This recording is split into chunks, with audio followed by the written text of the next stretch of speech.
자비로우신 우리 아버지 하나님 감사합니다. 오늘도 저희들을 한자리에 불러 모아주시고 또 하나님의 말씀으로 궁금한 것들을 같이 생각해 보려고 합니다. 주 성령께서 우리 가운데 두루 역사해 주시고 우리 마음속에 깨달음을 주시고 우리 발걸음을 말씀 위에 굳게 세워 주옵소서. 오늘 모든 시종 주 성령께서 도와주시고 또 이 하나님의 말씀이 우리 심령 속에 깊이 새겨지고 우리 신앙생활에 도움이 되도록 역사해 주옵소서. 또 이곳에 참석하지 못한 형제자매들도 어디든지 주님께서 지켜주시고 도와주시옵소서. 또 여기에 참석하신 모든 분들에게도 더욱 크신 은혜와 사랑으로 함께해 주옵소서. 고마우신 우리 구주 예수 그리스도의 이름으로 기도하옵나이다. 아멘. 이번 8월 달에 질문은 좋은 것이 아주 많이 나와 있다고 생각이 듭니다.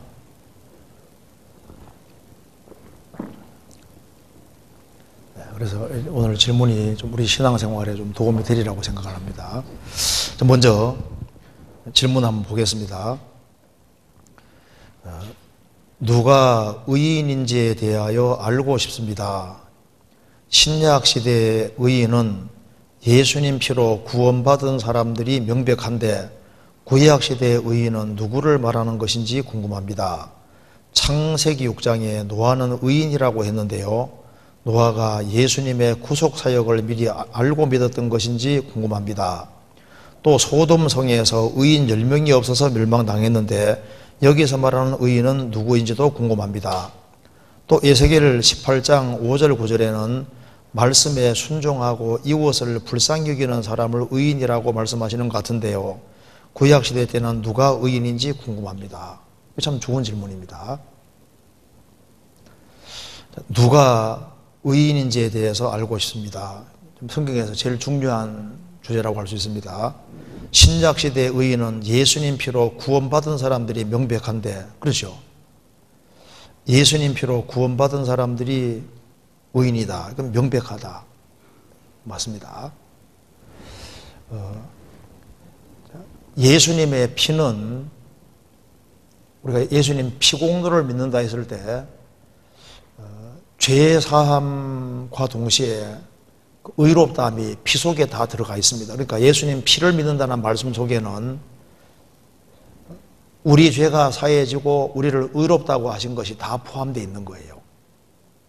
성경 한번 찾아봅시다. 먼저 로마서 5장을 보시겠습니다.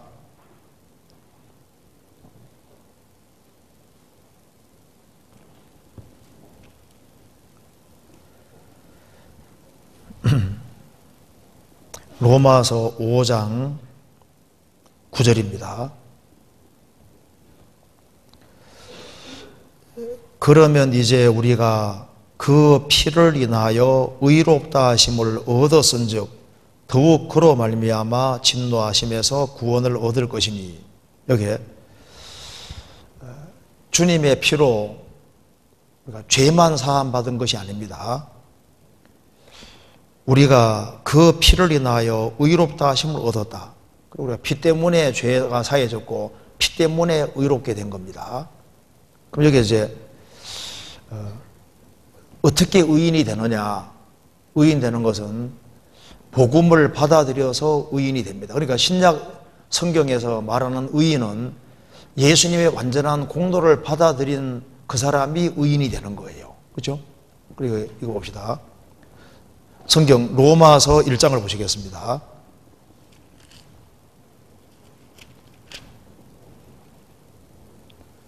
로마서 1장 17절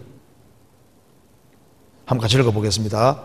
복음에는 하나님의 의가 나타나서 믿음으로 믿음에 이르게 하나니 기록된 바 오직 의인은 믿음으로 말미암아 살리람과 같으니라. 우리가 잘 아는 대로 이 마르틴 루터는 신부로 있었습니다. 신부로 있었는데 아무리 그 고행을 하고 기도를 많이 하고 해도 이게 죄 문제가 해결이 안 되는 거예요. 근데 왜 루터가 구원을 받지 못했냐 하면은 천국 가는 데 있어서 자기 행위가 들어가야 된다고 하는 그 사고방식이 들어가 있으니까 구원이 안 되는 거예요. 그리고 루터는 성경에서 하나님의 의라는 말이 나오면은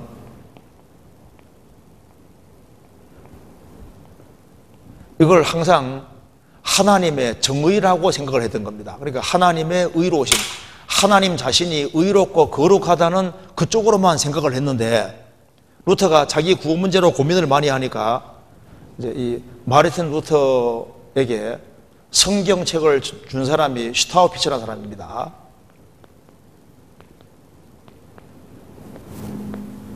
이 어거스틴 수도회 원장입니다. 슈타우피츠가 성경책을 구해서 루터에게 줬고 루터는 성경을 연구하는 가운데 이게 하나님의 의라는 말이 하나님의 정의로우심만 말하는 게 아니고 문맥에 따라서 이것이 의가 하나님이 인생을 위해서 해주신 일, 하신 일로 쓰이는 경우가 있다는 걸 알게 된 거예요. 그래서 이것 때문에 하나님의 의가 뭔지를 깨닫고 하늘문이 열렸다고 하는 겁니다. 하나님의 의는 하나님이 하신 일, 그래서 여기 로마서 1장에서 복음에는 하나님의 의가 나타나서 믿음으로 믿음에 이르게 하나니 기록된 바 오직 의인은 믿음으로 말미암아 살리라. 어떻게 의인이 되느냐? 의인 되는 길은 인간이 뭘 해서 의인 되는 것이 아니라 하나님의 의, 하나님의 하신 일을 받아들여서 의인 된다. 이걸 깨우친 겁니다. 그래서 성경에서 의인이다 이렇게 말하면은 그 사람 자신 행위와 관계없이 하나님의 완성하신 일, 그걸 받아들여서 의인된다. 이것은 성경 전체의 정확한 개념이지 않습니까? 로마서 10장 찾아봅시다. 로마서 10장 2절 내가 증거하노니 저희가 하나님께 열심히 있으나 지식을 좇은 것이 아니라 하나님의 의를 모르고 자기 의를 세우려고 힘써 하나님의 의를 복종치 아니하였느니라. 그리스도는 모든 믿는 자에게 의를 이루기 위하여 율법의 마침이 되시느니라. 유대인들이 하나님께 열심히 있었지만은 지식을 좇은 것이 아니라 뭘 몰랐다는 겁니다. 뭘 몰랐냐면 하나님의 의를 모르고, 여기도 하나님의 의가 하신 일입니다. 하나님이 하신 일, 의를 모르고 자기 의를 세우려고 힘을 써서 하나님의 의를 복종치 않았다, 받아들이지 않았다는 겁니다. 그래서 여기서 자기 의는 자기가 행한 일을 자기 의라고 했고, 하나님의 의는 하나님이 행하신 일을 의라고 한 겁니다. 그래서 성경에서 신약시대의 의인은 하나님이 다 하신 일, 이게 바로 의인데 하나님의 의를 받아들여서 의인이 된다고 말입니다. 그래서 이제 이거 정확히 알고 있는 거죠. 그래서 이제 신약시대의 의인은 예수님 피로 구원받은 사람들이 명백한데 구약시대의 의인은 누구를 말하는 것인지 궁금합니다. 창세기 6장에는 노아를 의인이라고 했는데요. 그러니까 아담 때부터 해가지고 모세 때까지는 율법이라는 것이 들어오기 전까지는 성경에서 의인이라 하면 전부 다 예수님의 공로, 오실 그리스도를 믿는 확실한 신앙, 그것 때문에 의인이 되는 거예요. 그래서 여기에 창세기 6장에서 노아는 의인이라고 했는데 노아가 예수님의 구속사역을 미리 알고 믿었던 것인지 궁금합니다. 찾아봅시다. 창세기 6장 보시겠습니다. 창세기 6장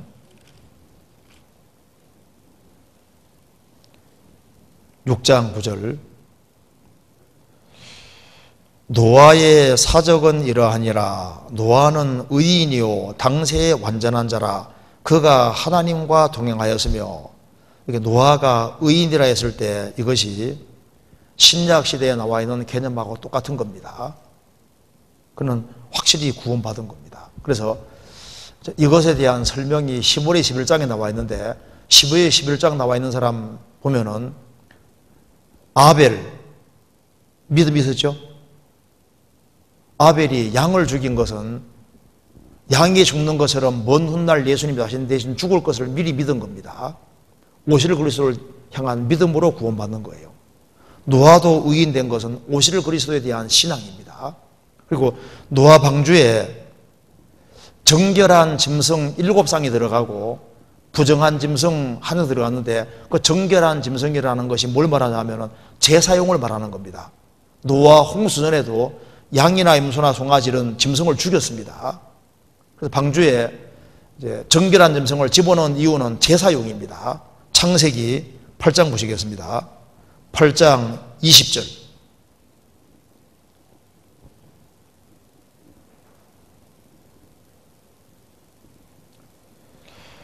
노아가 여호와를 위하여 단을 쌓고 모든 정결한 짐승 중에서와 모든 정결한 새 중에서 취하여 번제로 단에 드렸더니, 이 말씀대로 노아가 홍수 이후에 단을 쌓고 방주 안에 정결한 짐승을 7쌍을 집어넣는데 정결한 짐승 중에서 취해서 번제로 단에 드렸다. 그러니까 노아 홍수 전에 피의 제사가 있었던 겁니다. 정결한 짐승을 죽였던 거예요. 그래서 짐승을 죽이면서 이렇게 짐승이 죽는 것처럼 먼 훗날 예수님이 오실 것을 믿었던 겁니다. 그래서 구약시대 때 특별히 모세 통해서 율법이 등장하기 전에 의인은 성경에서 말한 대로 구원받는 의인을 말하는 겁니다. 그런데 율법 시대에 접어들면서 모세 시대부터 율법이라는 게 들어갔지 않습니까? 거기에서는 이제 율법 시대 그때는 문맥을 따라서 봐야 되는 겁니다. 그래서 의인이라고 했을 때 구원받는 의인을 구원받은 의인을 말하는지 율법을 따라 살아가는 의인을 말하는 것인지 꼭 구분을 해야 되는 거예요. 이건 문맥에 보면 알 수 있습니다. 일단 먼저 창세기 6장에 노아가 의인이다 말했을 때 이 의인이 무슨 의를 말하냐면 구원받은 의인을 지금 말하는 겁니다. 시브리서 11장 찾아보시겠습니다. 시브리서 11장. 이것이 믿음의 장입니다. 11장 4절에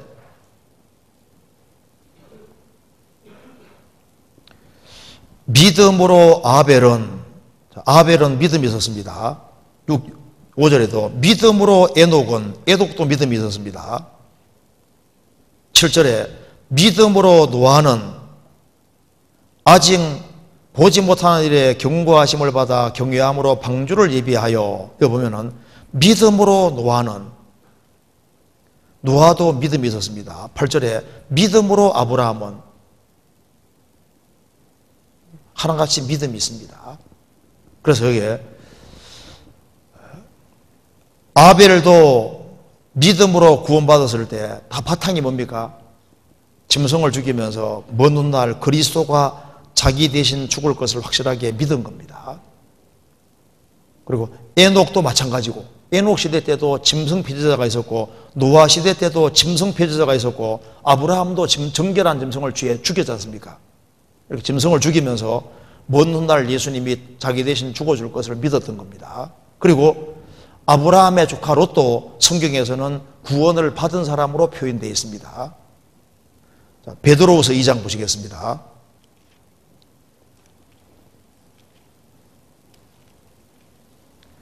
베드로후서 2장 6절.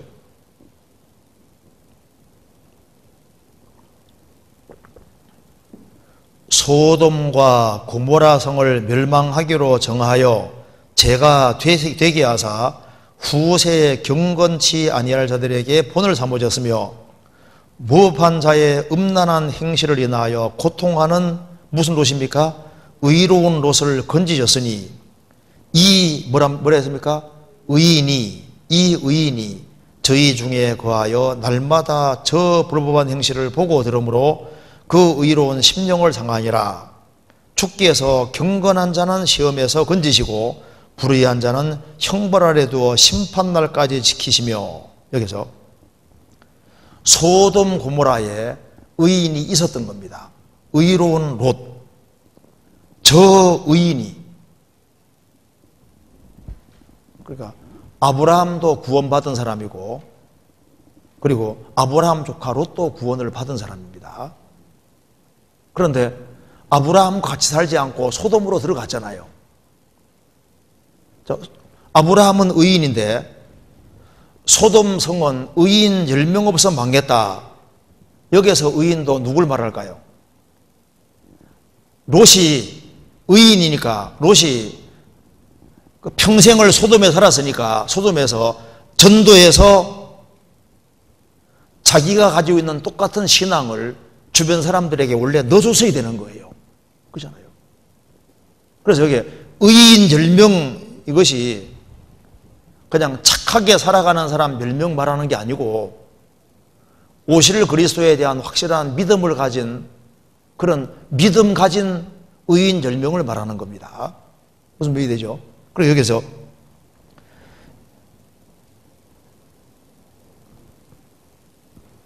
소돔에서 의인 10명을 찾으면 그 의인이라는 것이 요즘 말로 하면 그냥 교회당 다니는 10명 말하는 게 아니고 구원받은 사람 10명을 말하는 거예요. 무슨 말이 되죠? 왜? 이 롯이 의인입니다. 롯이 의인이었고 아브라함 생각에 적어도 10명은 있을 거라고 생각했습니다. 왜냐하면 아브라함은 자기 통해서 318명의 사람을 벌써 할례를 받게 하고 하나님께 속하게 만들었잖아요. 확실한 신앙을 갖게 만들었는데 아브라함의 조카 롯이 하나님을 향한 확실한 믿음 있는 사람인데 소돔으로 내려갔으니까 아무리 계산해도 10명은 될 거다. 왜? 그 같이 내려간 사람들이 꽤 있었잖아요. 그런데 10명이 없었습니다. 처음에는 아이고 하나님 소돔 성 중에 의인 50명이 있으면 어떡하겠습니까? 용서해 주겠다. 계산해 보니까 안 될 것 같거든. 그래서 45명이면요 용서해 주겠다. 40명, 30명, 20명. 근데 아브라함 머리가 좋으니까 20명 안 될 것 같아. 한 번만 더 말하겠습니까? 10명은요 하니까 뭐라 했습니까? 10명 찾으면 용서해 주겠다. 아브라함이 안심한 겁니다. 10명은 있을 거다. 근데 롯은 소돔에서 자기는 도덕적으로 깨끗하게 살았지만 아무도 전도를 못했던 거예요. 그래서 여기 의인 10명은 롯과 같은 확실한 신앙을 가진 10명입니다. 그러니까 롯은 확실한 신앙은 있지만은 육신을 따라 행함으로 그 아브라함과 같은 똑같은 믿음 가지고 있어서도 불 가운데 얻는 구원의 모형이 되는 겁니다. 구원은 받았지만은 불 가운데 얻는 모형이 될 수 있지 않습니까? 그리고 여기 이제 에스겔 18장은 율법 시대입니다. 율법 시대. 성경에서 봅시다. 에스겔 18장.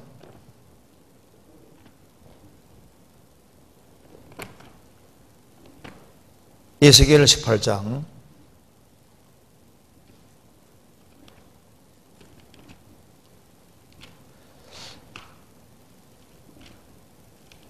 자, 이 18장은 바로 율법의 원리를 설명하는 겁니다. 18장 보시겠습니다. 여기에 21절. 그러나 악인이 만일 그 행한 모든 죄에서 돌이켜 떠나 내 모든 율례를 지키고 법과 의를 행하면 정령 살고 죽지 아니할 것이라. 그 범죄한 것이 하나도 기억함이 되지 아니하리니 그 행한 의로 인하여 살리라. 나 주 여호와가 말하노라. 내가 어찌 악인의 죽는 것을 조금인들 기뻐하랴. 그가 돌이켜 그 길에서 떠나서 사는 것을 내가 어찌 기뻐하지 아니하겠느냐. 그다음 같이 읽어보겠습니다.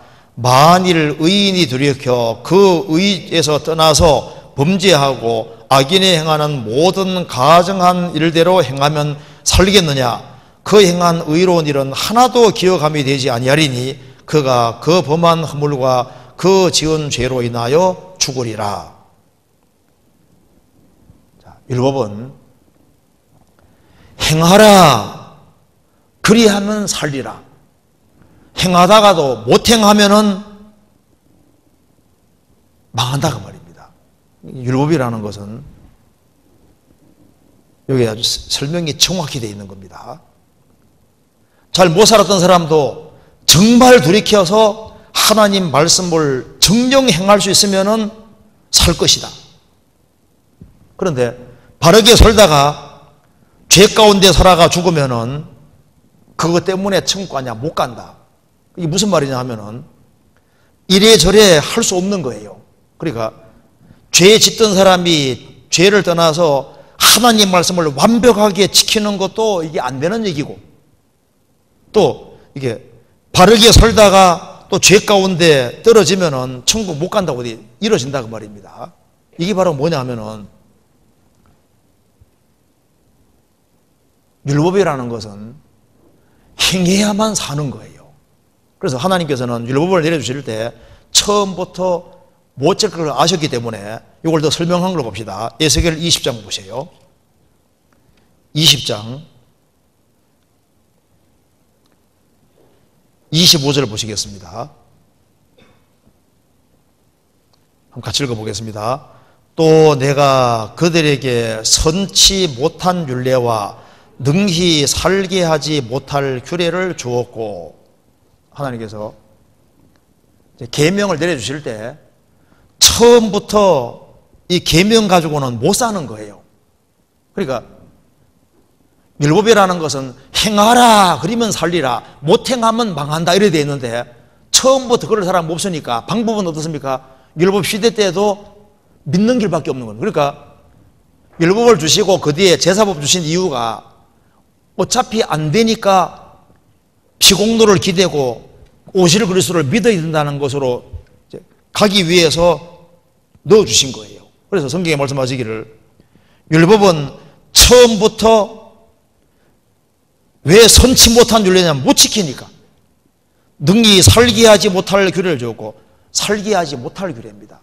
그래서 이걸 받아 설명한 거 봅시다. 성경 고린도 후서 3장 보시겠습니다.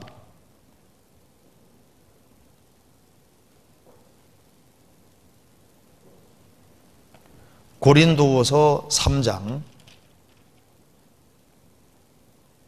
7절에 보시겠습니다. 돌에 서서 새긴 죽게 하는 의문의 직분도 영광이 있어 이스라엘 자손들이 모세의 얼굴에 없어질 영광을 인하여 그 얼굴을 주목하지 못하였거든. 여기에 돌에 서서 새긴 죽게 하는 의문의 직분, 여기 의문이라는 것이 십계명 조목을 말하는 겁니다. 10개의 계명 조목이 있지 않습니까? 글자들. 돌에 서서 새긴 건 십계명인데 십계명은 죽게 하는 의문이라고, 죽게 하는 글자라고.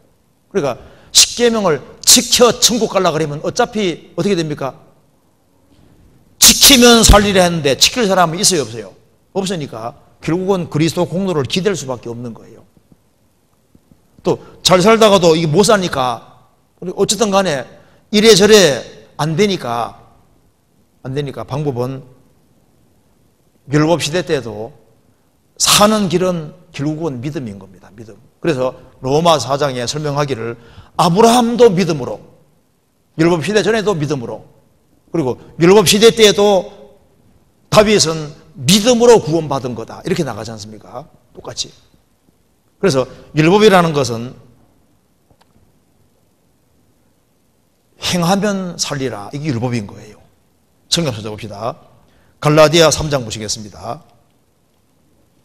그래서 에스겔을 20장을 18장을 설명해 놓은 것이 바로 이겁니다. 갈라디아서 3장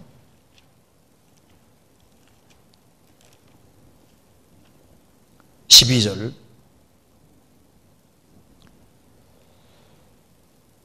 11절부터 읽겠습니다. 11절부터 읽겠습니다.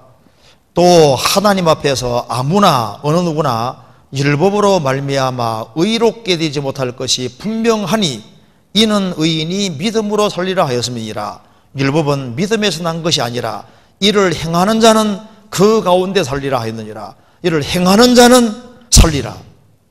행하면 사는데 행할 수 있는 사람이 없는 겁니다. 행하라, 그리하면 살리라. 못 행하는 거예요. 그럼 못 행할 걸 왜 주셨느냐? 19절에 그런즉 율법은 무엇이냐? 범법함을 인하여 더한 것이라, 덧붙여 준 것이라. 천사들로 말미암아 중보, 모세의 중보 손을 빌어 베푸신 것인데 약속하신 자손이 오시기까지 있을 것이라. 율법은 중간에 가입이 된 건데 죄를 지은 사람이 자기가 비참하다는 걸 못 깨달으니까 지켜박아 주신 거예요. 그래서 죄 가운데 살던 사람이 이제 하나님 말씀대로 지켜보면 또 다 못 지키잖아요. 그러니까 자기 부족을 깨닫게 되니까 하나님 은혜를 구할 수밖에 없게 되고, 그러니까 결국은 주님의 공로를 받아들이고 대속을 의지하는 이쪽으로 갈 수밖에 없게 되는 겁니다. 또 잘 살아가다가도 이게 못 사는 사람은 이게 이러면 지옥 가게 생겼지 않습니까? 그러니까 하나님 은총이 필요하니까, 그러니까 결국에는 율법이라는 게 가입된 이유는 결국은 믿고 구원받도록 하기 위한 게 목적이니까, 뭐 구약 시대든 신약 시대든 간에 사는 길은 그리스도를 믿는 길밖에 없는 겁니다. 그래서 구약 시대 때도 오실 그리스도를 믿음으로, 신약 시대 때도 그리스도를 믿음으로써 구원받는 것 똑같은 거예요. 성경 로마서 10장 보시겠습니다. 여기 설명이 더 자세히 되어 있습니다. 10장 5절입니다.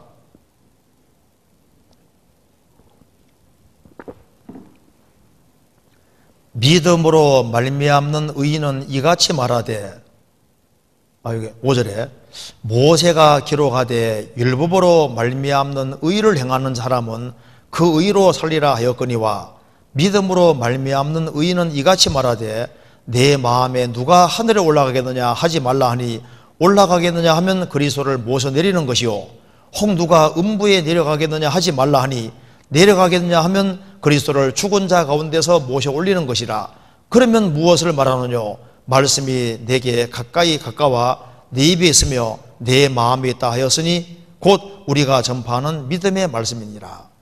이거 좀 중요한 내용입니다. 이거 봅시다. 율법은 행하라, 그리하면 살리라, 이렇게 말한다는 겁니다. 그러니까 구약시대 때 하나님 말씀대로 살려고 노력하는 사람을 율법시대 때 의인이라 그랬는데, 그것은 이제 하나님 말씀 지키고 살려고 하는 사람을 가르치는 것이고 복음의 의를 말하는 건 아니다 그 말입니다. 에스겔서 18장은. 그래서 진짜 행할 수 있으면은 그 행위로 사는 거예요. 그런 사람 누가 있겠습니까? 그래서 믿음으로 말미암는 의인은 이렇게 말한다는 겁니다. 6절에 믿음으로 말미암는 의인은 이같이 말하되 내 마음에 누가 하늘에 올라가겠느냐, 이런 말 하지 마라. 무슨 말이냐면은 보세요. 예수님이 십자가에 죽으셨고 무덤에 장사되시고 부활 승천해서 하늘 우편에 계십니다. 믿음으로 말미암는 의인은 이렇게 말한다는 겁니다. 누가 하늘에 올라가겠느냐? 행위로 그 말입니다. 야, 저 사람 열심히 살아가니까 천국 가겠다, 이런 말 하지 마라 그 말입니다. 누가 하늘에 올라가겠느냐? 이렇게 말하지 말아라는 겁니다. 누가 하늘에 올라가겠느냐? 무언가 열심히 해서 열심히 살아가는 사람 보면요, 야, 저 사람 좋은 데 가겠다, 이런 식으로 말하지 마라 그 말입니다. 누가 하늘에 올라가겠느냐? 야, 저 사람 열심히 살아가면 하니까 올라가겠다. 만일 그러면은 누가 올라가겠느냐? 이렇게 말하는 것은 그리스도를 모셔내리는 게 되는 거예요. 예수님이 우리 의로 계신데 행위에 기대는 사람은 예수님을 끌어내리는 게 된다 그 말입니다. 우리 의로 계시는 예수님을 끌어내리는 게 되는 것이고, 혹 누가 음부에 내려가겠느냐? 야, 저 사람은 죄가 많으니까 저 사람은 지옥 갈 수밖에 없어, 이렇게 말하면은 그리스도를 죽은 자 가운데서 모셔 올리는 것이라. 이미 예수님이 대신 죽어주셨는데 나 같은 인간은 지옥 갈 수밖에 없어, 이렇게 말하는 것은 이 예수님이 죽으심을 포기하는 게 되고, 예수님의 죽으심을 잘못 필요 없는 것으로 여기는 사람이 된다 그 말입니다. 그래서 누가 음부에 내려가겠느냐? 저런 인간은 지옥 갈 수밖에 없어, 그렇게 말하는 것도 잘못된 거라는 겁니다. 그러면 예수님이 왜 죽었냐 그 말입니다. 예수님의 죽으심을 취소하는 것이 되는 거니까, 야, 저 사람은 착하게 살아가니까 천당 가겠다, 이렇게 말하는 사람은 예수님을 끌어내리는 사람이 되는 거고, 저런 인간은 지옥 갈 수밖에 없어 하는 것도, 그러면 예수님 죽으심을 무시하는 게 되는 거니까, 예수님이 우리 대신 죽으시고 부활하셔서 주님이 다 하셨으니까, 믿음은 뭐냐? 믿음은 그냥 쏙 받아들이면 되는 거다. 예수님 공로를 싹 받아들이면 되는 거니까, 뭘 하는 게 아니니까 얼마나 간단한 거냐 그 말인 겁니다. 그래서 율법은 행하라 그러면서 살고, 못 행하면 멸망이다, 이렇게 말하는데, 믿음은 주님이 대신 죽으시고 부활하셨으니까 주님의 완전한 공로를 믿음으로 딱 받아들이면 영생 얻는 거다, 그렇게 말을 하고 있습니다. 자, 그래서 이렇게 정리가 될 수 있습니다. 아담 때부터 모세 때까지 의인이란 말이 나오면은 신약 시대와 똑같이 다 복음의 의를 말하는 거예요. 그런데 율법 시대 때 성경에서 의인이라는 말 자체를 보면은 거기가 구원, 주님의 공로를 받아들여서 의인되는 그 의인도 있고, 율법을 지키려고 노력하는 사람, 그런 의미에서 의인이라는 말도 있는데, 그 에스겔서에 18장에 나와 있는 그것은 복음의 의를 말하는 게 아니다 그 말입니다. 하나님 말씀대로 열심히 살려고 노력하고, 말씀대로 십계명을 지키고 열심히 살려고 하는 그런 종류의 사람을 의인이라고 말하고 있는 겁니다. 그리고 열심히 살다가 잘못 살면은 그 전에 한 게 하나도 기억 안 된다, 지금 이게 그런 얘기가 아니다 그 말입니다. 구원받고 난 다음에 잘 살다가 못 살았다 그러면 그 전에 잘 살은 게 없어지는 게 아니잖아요. 무슨 말 이해되시죠? 그래서 이걸 정리를 좀 잘할 필요가 있겠습니다. 이건 좀 이해되죠? 이렇게 구분을 하면 되겠습니다. 이제 그 다음 질문. 양심에 대한 질문입니다. 고린도전서 8장 7절을 봅시다. 고린도전서 8장 7절.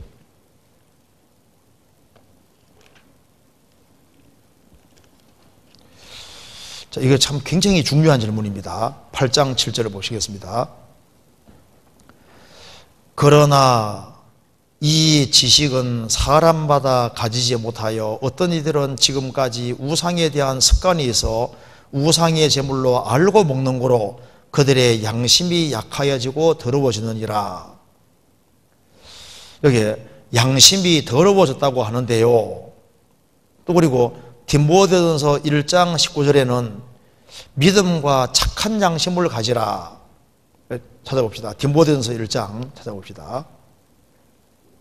디모데전서 1장 19절. 믿음과 착한 양심을 가지라. 어떤 이들이 양심을 버렸고 그 믿음에 관하여는 파손하였느니라. 여기는 착한 양심을 가질 수도 있고 양심을 버릴 수도 있다고 말씀하십니다. 또 그 다음에 또 히브리서 9장 14절 봅시다. 히브리서 9장 14절.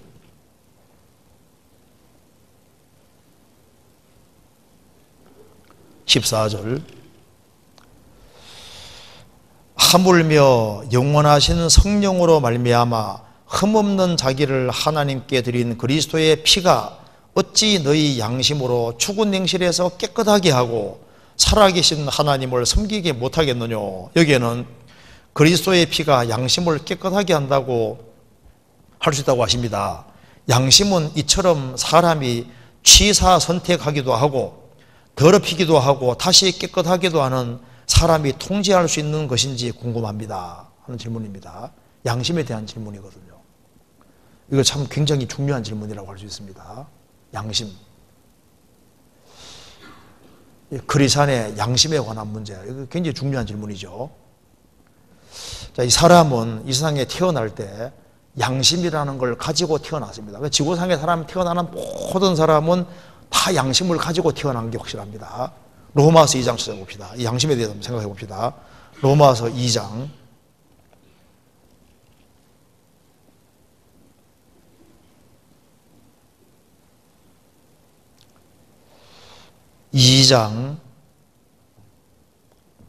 14절입니다. 율법 없는 이방인이 본성으로 율법의 일을 행할 때에는 이 사람은 율법이 없어도 자기가 자기에게 율법이 드나니 이런 이들은 그 양심이 증거가 되어 그 생각들이 서로군 송사하며 혹은 변명하여 그 마음에 새긴 율법의 행위를 나타내느니라. 곧 내 복음이 이른 바와 같이 하나님이 예수 그리스도로 말미암아 사람들의 은밀한 것을 심판하시는 그날이라. 성경책이 없는 이방인, 기독교인이든 유대인이든 아니든 그 종교를 안 가진 사람이라 할지라도 다 하나님께서 양심이라는 걸 넣어주셨다. 양심의 기능은 잘한 것은 변명해주고 잘못한 것은 송사하는 것이라고 했습니다. 그리고 사람들의 은밀한 것을 심판하시는 그날 되면은 양심이 증인으로 선다는 겁니다. 중국의 어떤 글에 보면은 천지, 지지, 여지, 아지. 천지, 하늘이 알고, 지지, 땅이 알고, 여지, 자네가 알고, 내가 안다. 비밀이 없다. 사람에게 양심이라는 것이 있는데, 임마누엘 칸트가 한 얘기 중에 누구죠? 하늘에는 반짝이는 별, 내 마음에는 도덕률, 양심. 양심이라는 게 있는데, 이 양심이 참 이거 신기한 겁니다. 도둑놈도 자기 자식이 도둑질을 하고 오면 어떨까요? 야, 너 나 닮았구나, 잘한다 할 겁니까? 아니잖아요. 너는 그 짓 하지 마. 그 양심이라는 건데, 그 양심은 사람에게 처음부터 주어져 있습니다. 그래서 어릴 때는 양심이 얼마나 밝아요. 그렇죠? 밝은데 날이 가면 갈수록 양심이 이게 약해지고 이게 무뎌집니다. 그래서 양심이 이게 더러워지는 거예요. 날이 갈수록. 그래서 더러워지고 나중에는 더 심해지면 화인 맞는 양심으로 바뀌어지게 됩니다. 그래서 양심이 더러워지는 거하고 말과 행동을 함부로 하는 거 연결되어 있거든요. 그리고 양심이 무딘 사람일수록 더 담대하게 악을 행한다는 특징이 있는 겁니다. 성경은 분명히 말하기를 사람은 태어날 때 그 선한 양심을 타고났는데 날이 가면 갈수록 양심이 더럽게 될 수 있다고 분명히 말을 합니다. 디도서 1장 보시겠습니다. 디도서 1장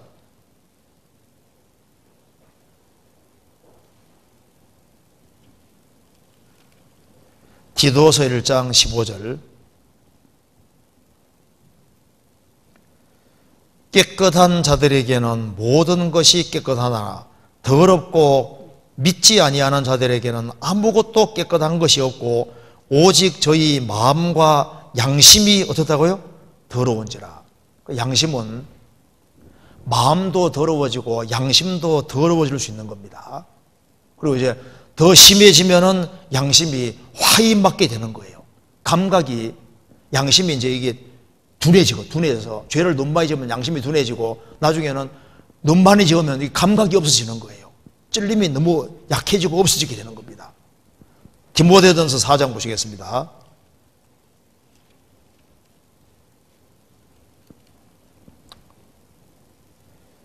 (4장 1절) 그러나 성령이 밝히 말씀하시기를 후일에 어떤 사람들이 믿음에서 떠나 미혹해 하는 영과 귀신의 가르침을 좇으리라 하셨으니 자기 양심이 화인 맞아서 외식함으로 거짓말하는 자들이라. 여기 자기 양심이 화인 맞아서 양심이 이게 화이 맞으면은 가책이 거의 없어지는 거예요. 그래서 담대하게 죄를 짓습니다. 니체 아시잖아요, 니체. 니체는 양심의 가책을 느끼는 것은 개가 돌을 무는 것과 같이 어리석은 짓이다. 양심의 가책 느낄 필요가 없다 그 말입니다. 그래서 양심이 화이 맞은 사람은 아주 끔찍한 짓을 저지르고도 아주 담대하잖아요. 양심은 약해지고 더러워지고 그리고 화이 맞을 수 있다는 것을 성경이 분명히 말하고 있습니다. 또 한 가지는 양심은 기준이 아주 중요합니다. 기준이 잘못되면 양심적이 될수록 더 큰 문제가 생기는 거예요. 조상 숭배가 선이라고 생각하는 사람은 조상 숭배 하다가 안 하면 찝찝하죠. 막 양심에 막 가책이 생기거든요. 원래 조상 숭배 안 하는 사람은 아무 가책이 안 생기는데 하다가 안 하면 가책이 생기는 거예요. 김일성을 섬기는 것이 선이라고 생각했던 사람은 전향해서 한국으로 전향하면요 양심에 심한 가책을 받습니다. 이슬람 교도로 있다가 기독교인 됐다. 그러면요 이 가책을 받게 돼 있는 거예요. 그러니까 양심이라는 것은 바른 기준이 훨씬 중요한 겁니다. 그래서 기준이 잘못되면은 양심적일수록 훨씬 더 큰 악을 행할 수도 있는 거예요. 그런데 우리는 생을 살아가는 가운데 양심을 많이 더럽혀 왔습니다. 그런데 어느 날 이제 언제 양심이 깨끗해지냐 하면은 구원을 받을 때 너희가 진리를 순종함으로 너희 영혼을 깨끗하게 하여 거짓이 없이 형제를 사랑하기 이르렀으니 마음으로 뜨겁게 피쳐 사랑하라는 말씀대로 진리를 받아들일 때 영혼이 깨끗해지면서 양심도 깨끗하게 되는 겁니다. 구원받아야지. 구원받으면 다시 선한 양심이 시작이 되는 거예요. 구원받으면 얼마나 양심이 밝아집니까? 그렇지 않습니까? 성령이 들어오심으로 죄와 허물로 죽었던 영혼이 살아나면서 영혼이 깨끗하게 되고 양심도 깨끗하게 되는 겁니다.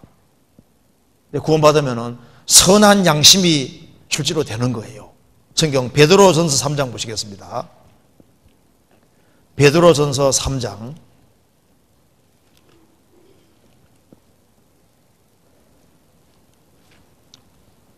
3장 21절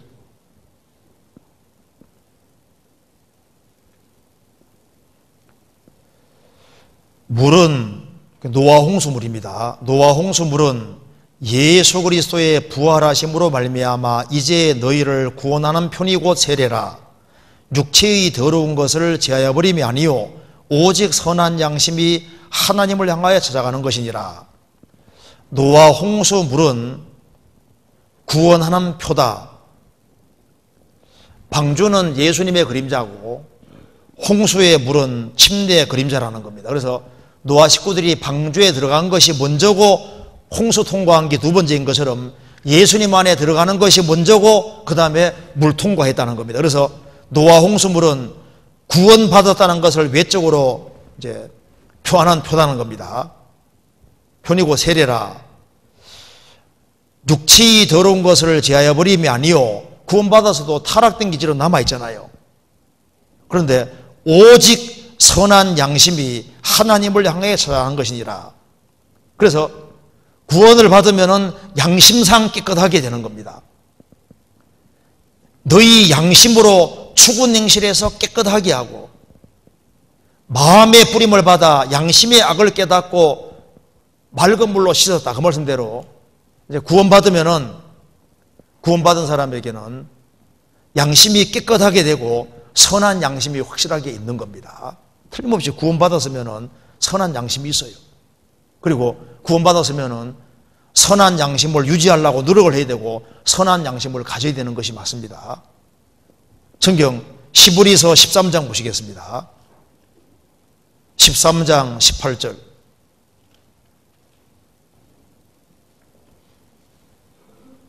한번 같이 읽어보겠습니다. 13장 18절 같이 읽겠습니다. 우리를 위하여 기도하라. 우리가 모든 일에 선하게 행하려 함으로 우리에게 선한 양심이 있는 줄을 확신하노니.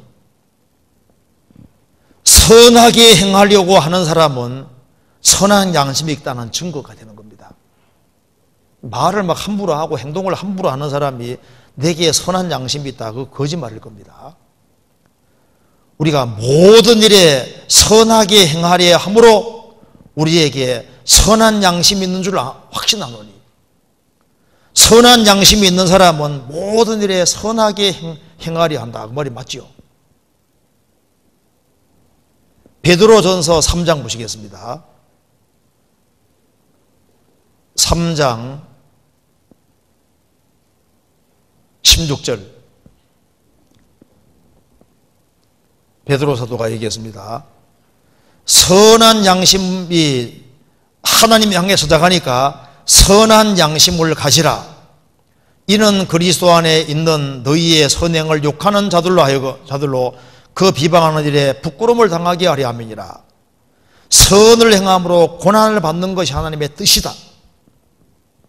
선한 양심을 가지라. 선한 양심을 가지는 사람이 선을 행하게 되는 겁니다.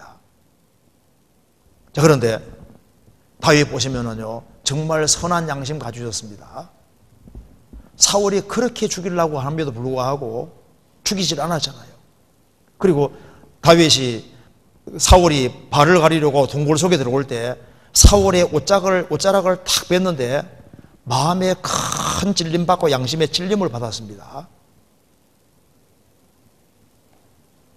왜? 사울이 기름 부음 받은 자이기 때문에 사울에 대해서 조금이라도 잘못된 마음을 가질 때 큰 찔림을 받았던 겁니다.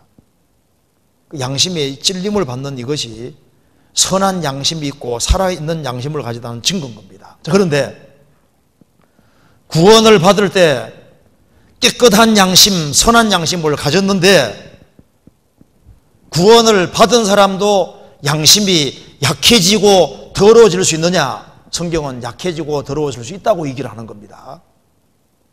성경 고린도전서 8장 보시겠습니다. 고린도전서 8장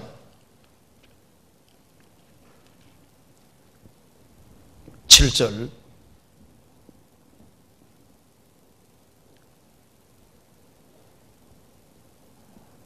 그러나 이 지식은 사람마다 가지지 못하여 어떤 이들은 지금까지 우상에 대한 습관이 있어 우상의 제물로 알고 먹는 거로 그들의 양심이 약하여지고 더러워지느니라. 옳지 않은 것인 줄 알면서도 자꾸 범하면요, 양심이 약해집니다. 그리고 양심이 실제로 더러워지는 거예요.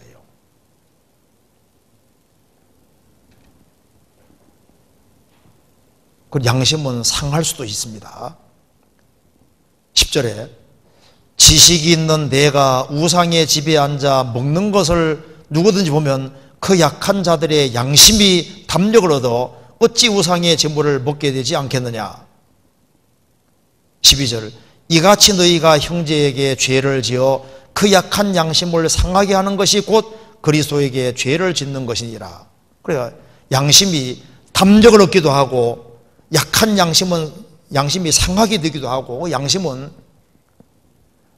우리 행동과 직접 관계가 있는 겁니다. 사실과 다르게 거짓말을 하고 거짓말을 자꾸 하게 되면 거짓말 하면은 양심이 약해지게 됩니다. 그리고 정직히 말하지 아니하면 양심이 약하게 되고 양심이 더러워지게 되고 양심이 둔해지는 겁니다. 그래서 착한 양심을 최대한 유지하려고 해야만 말과 행동을 계속 조심하게 되는 거예요. 그러니까 행실은 결과적인 것이고 그 전에 뿌리 깊은 것이 영혼 속에 있는 양심, 깨끗한 양심, 착한 양심, 말씀을 어기지 않으려는 그런 양심, 그 깨끗한 양심, 이것이 이걸 유지하려고 노력하는 것이 이게 신앙생활에서 중요한 게 되는 거예요. 성경 디모데전서 3장 보시겠습니다. 3장 9절.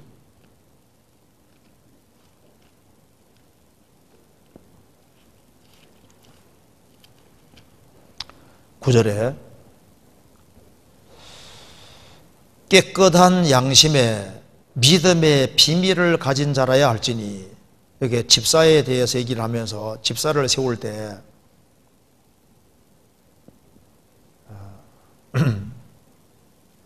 깨끗한 양심에 믿음의 비밀을 가진 자라야 할지니, 그 깨끗한 양심이라는 증거가 거짓말을 하지 않는 것이 포함됩니다. 이 거짓말을 자꾸 하면요, 깨끗한 양심이 더러워진 양심으로 바뀌게 되는 거예요. 그래서 가능한 한 거짓말을 최대한 안 하려고 해야 되는 겁니다. 이제 거짓말을 쉽게 하는 사람 봐요. 양심이 둔해졌다는 증거가 되는 겁니다. 사실과 다르게 말하지 않으려고, 이거 참 정말 조심해야 되는 거예요. 우리 이번에 러시아 갔을 때도 이제 잡혔지 않습니까? 이렇게 전도하다가 잡혔는데, 판사가 이제 이렇게 물을 대가 이제 좀 걱정이 됐던 것이, 여기에 제가 러시아를 한 20번 이상 왔다 갔다 했으니까, 여기 이제 전도하다 잡혔으니까, 여기에 와서 20번 이상 왔다 갔다 하면서 뭐 했냐? 전도했냐, 안 했냐? 이제 그거 물으면요, 또 거짓말을 할 수가 없잖아요.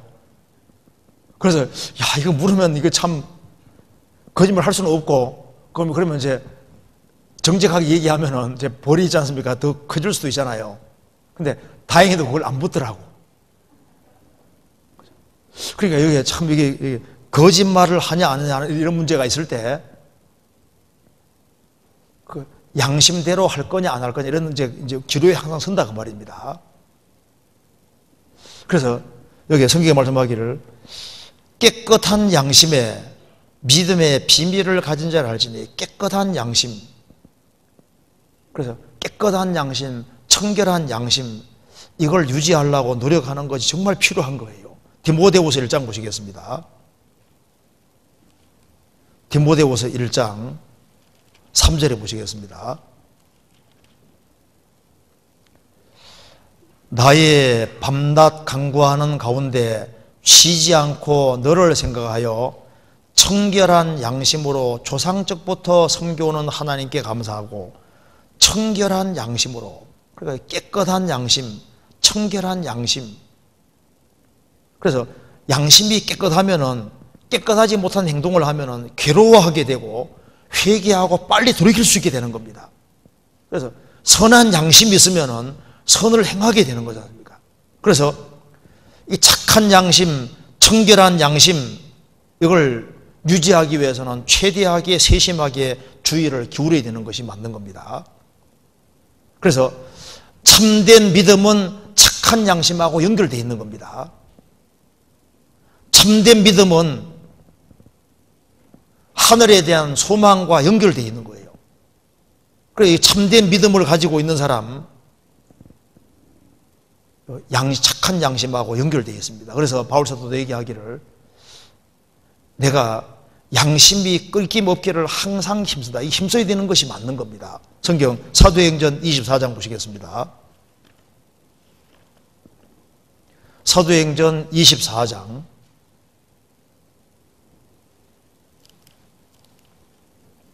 16절 15절 16절 제가 읽겠습니다. 저희의 기다리는 바 하나님께 향한 소망을 나도 가졌으니 곧 의인과 악인의 부활이 있으리라 함이라. 이것을 인하여 나도 하나님과 사람을 대하여 항상 양심에 거리낌이 없기를 뭐라 했습니까? 힘쓰노라. 힘써야 되는 것이 맞는 거예요.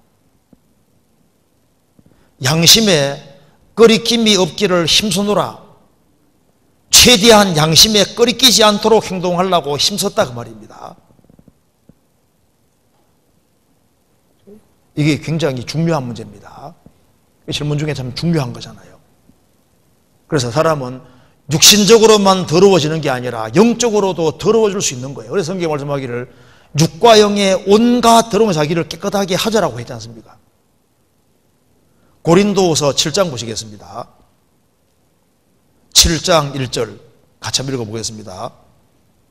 7장 1절 고린도후서 7장 1절입니다. 그런즉 사랑하는 자들아 이 약속을 가진 우리가 하나님을 두려워하는 가운데, 고린도후서 7장 1절 같이 읽겠습니다. 그런즉 사랑하는 자들아 이 약속을 가진 우리가 하나님을 두려워하는 가운데서 거룩함을 온전히 이루어 육과 영의 온갖 더러운 것에서 자신을 깨끗게 하자. 육적으로 더러워지는 동시에 영적으로도 더러워질 수 있는 건데, 영적으로 더러워지는 것이 물론 잘못된 교리로 더러워지지만은 가장 우리가 심상하게 생각하는 것 중에 하나가 이 거짓말인 거예요. 거짓말을 자꾸 하면은 영적으로 더러워지고 양심이 실제로 더러워집니다. 아나니아 삽비라가 평상시에 거짓말을 안 했으면은 회중 앞에서 땅값 팔아서 일부를 감춰놓고 다 파는 것처럼요. 어떻게 그렇게 뻔뻔하게 거짓말을 할 수 있겠습니까? 어찌하여 성령을 속이고 사람에게 거짓말을 한 것이 아니요 하나님께 거짓말을 했다. 아주 공공연하게 회중을 속이는 것 봐요. 왜 그런 일을 하냐 하면은 처음부터 막 크게 거짓말을 할 수는 없잖아요. 그러니까 평상시에 아냐네 삽비라는 부부입니다. 부부인데 둘이 닮았어요. 둘이 같이 거짓말을 많이 했던 것 같아요. 그러니까 뻔뻔하게 공개적으로 아주 담대하게 거짓말을 함으로써 그래서 징계로 죽게 되는 거잖아요. 그 양심이 많이 더러워진 거예요. 그래서 여기 이제 질문하는 내용 중에 양심이 더러워지기도 하고 깨끗해지기도 하느냐? 물론입니다. 그래서 제일 첫 번째가 이 거짓말. 하나님 앞에서 정직하게 살려고 노력하면 할수록 양심이 밝아지고 깨끗해지는 것이 맞는 거예요. 하나님 말씀 가까이 하고 하나님 말씀 가운데 살려고 노력하고 하면 양심이 점점 밝아지는 것이 맞습니다. 근데 이제 거짓말을 자꾸 습관적으로 하면요, 양심이 약해져요. 무뎌집니다. 그러면은 양심이 밝은 사람은요, 양심이 깨끗한 사람은 말하다가 조금 과도하게 탁 넘어가면 자기가 알잖아요. 아, 벌써 내가 자랑하는 말을 했구나. 벌써 찔리잖아요. 간정하는데 조금 과장 섞이는 간정을 하면요, 찝찝하고 집에 와서 얼마나 찝찝해요. 아, 그때 내가 그 말 하지 말았어야 했는데 괜히 해가지고. 설교도 맞아요. 설교하는 중에도 자기 분량을 딱 넘어서면 벌써 딱 가책이 오게 되어 있습니다. 그게 와야 정상인 거예요. 그죠? 그러니까, 이제, 바울 사도가 말하기를, 자, 여기에, 항상 양심에 거리낌이 없기를 힘써노라. 힘써야 되는 것이 맞는 거예요. 힘써야 되는 것이 맞거든요. 그러니까, 양심대로 살려고 한다는 것은 최대한 정직하게 살려고 한다, 그 말입니다. 그래서 남편이 막 교회 가는 걸 원치 않아요. 그러면 어디 가냐 물으면 거짓말을 할 수 없잖아요. 친구 만나러 간다. 친구는 친구니까. 그러니까 이제 성경에 나오지 않습니까? 이제 사무엘이 다윗을 만나러 가야 되거든요. 근데 어디 가냐 물을 때 다윗 만나러 간다 그러면 사울이 아주 열받고 큰일 날 테니까 제사 드리러 간다. 제사 드리는 목적도 있고 다윗 만나는 목적도 있으니까 목적 중에 하나만 얘기했잖아요. 최대한 거짓말이 안 되도록 하려고 노력을 해야 되는 겁니다. 근데 아주 완전 거짓말 이런 것은 진짜 큰일이에요. 그런 걸 함부로 하면 안 됩니다. 그러면 거짓말을 자꾸 해봐요. 양심이 딱 묻어져 가지고 잘못을 크게 범하면서도 잘 몰라요. 그러니까 양심에 꺼리낌이 없기를 힘쓰노라. 양심에 꺼리지 않도록, 그러니까 최대한 거짓이 섞이지 않도록 노력을 해야 되는 것이 맞는 거예요. 이거 무슨 말 이해되죠? 그래서 우리가 선한 양심, 깨끗한 양심, 바른 양심을 가지려고 노력하면 노력할수록 하나님 앞에 정직하게 행하게 되고 그러면은 그 사람이 말을 할 때 봐요. 적절한 얘기를 할 수 있게 되고, 그리고 만일 조금이라도 잘못된 게 나가면 벌써 자기 양심이 빨리빨리 알아차려야 되는 겁니다. 그래서 양심이 이게 민감해져야 됩니다. 그래서 성령을 소멸치 마라 그랬는데, 성령의 불길을 양심이 어두워지는 거하고 성령 불길을 끄는 것도 연결이 되어 있는 거예요. 그래서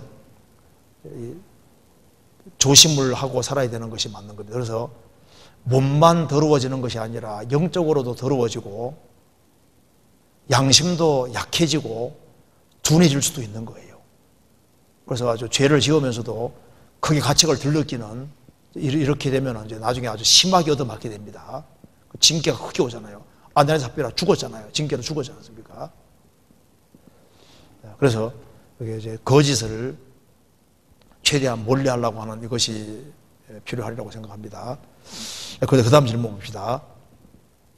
전도에 대한 질문입니다. 어떻게 해야 되느냐? 힘써야 된다는 말이 맞는 거예요.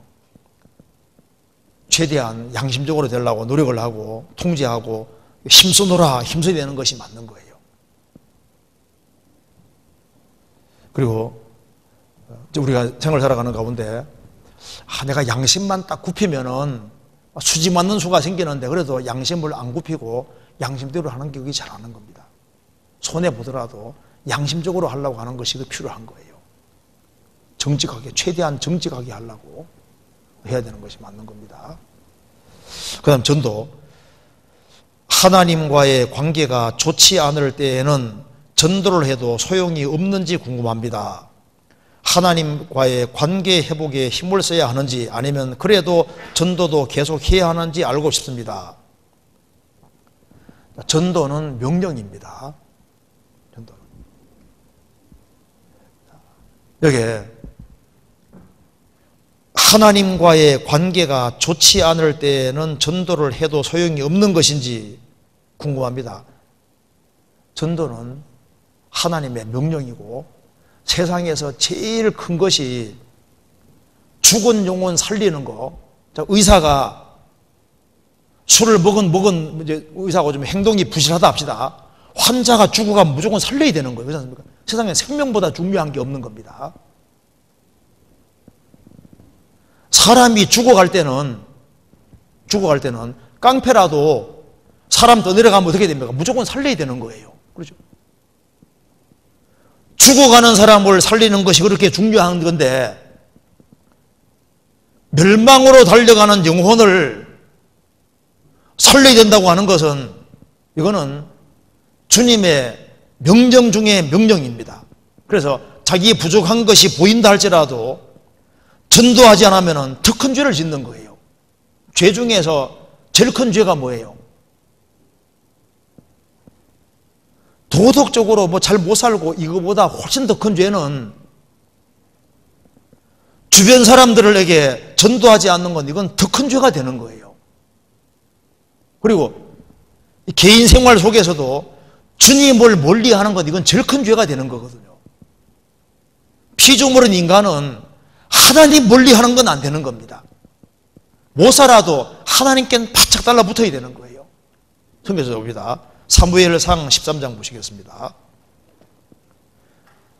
이 죄도 종류가 여러 가지가 있습니다. 사무엘상 찾아보시겠습니다.